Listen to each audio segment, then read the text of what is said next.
Many people would choose the hamburger as the food item they would choose if they could eat only one thing for the rest of their lives.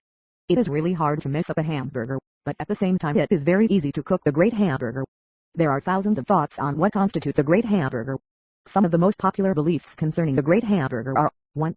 Use very lean meat, for example, a blend of 80/20. That ratio is a blend of 80% lean blended with 20% fat. 2. Never mash or flatten a hamburger patty and make a loosely formed patty. 3. A hamburger must be cooked medium to be good, otherwise, it will be too dry and have less taste. After 10 years operating a family-owned restaurant, in my opinion, all three of those assumptions are bunk. Let us look at each belief separately. 1. When experts describe a great steak, often the most important factor is a good marbling to lean ratio. Marbling is a polite word for fat. The school of thought is that the more marbling a steak has, the more flavor the steak will have. In my opinion, the same holds true for hamburger meat. The higher ratio of fat to lean will yield a better tasting hamburger. Following that reasoning, we use a 73/27 or 75/25 ratio hamburger meat. 2. Hamburger meat is ground and therefore, unlike a steak, the connective tissues have been cut. There are two facts in play with ground hamburger meat which are not in play with a steak. A ground lean meat, without any fat, will be very difficult to form and maintain in patty form because there is nothing to bind the meat. Fat is used for this purpose as it acts as a binding agent. Steaks maintain their shape because the connective tissues have not been cut.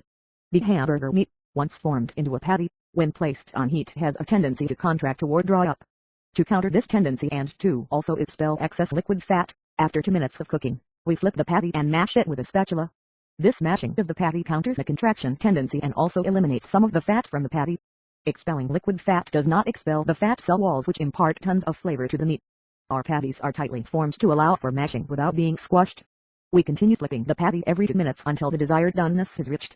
See, using our suggested lean-to-fat ratio, you can cook moist and tender hamburgers regardless of desired degree of doneness. The done hamburger will be just as moist as a medium hamburger. We cook our hamburgers on a flat-top grill set to 350 degrees F. If you cook on an outdoors grill with a grate, we suggest you start with hamburgers patties no more than 3/8 inches thick, as mashing the patty will be more difficult than on a flat top. To ensure the correct degree of doneness, the use of a thermometer is suggested. The following cooking temperatures will give you the perfect hamburger. Just remember, meat will continue to cook for 3 to 5 degrees more once removed from the heat source. Rare, removed from heat source at 135 degrees medium rare, removed from heat source at 140 degrees medium, removed from heat source at 145 degrees medium well, removed from heat source at 150 degrees done, removed from heat source at 170 degrees. If you don't have a thermometer, take the following steps to cook your hamburger to rare, medium, or done. 1.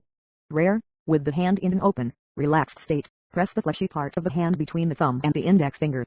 That is the feel of the rare hamburger. 2. Medium, stretch out your hand. Press the same part of the hand. That is the feel of the medium hamburger. 3. Done, clench a tight fist. Press the same part of the hand. That is the feel of a done hamburger.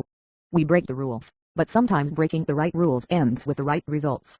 The old saying, "What's good for the goose is good for the gander," applies to what's good for a steak is good for a burger. Enjoy.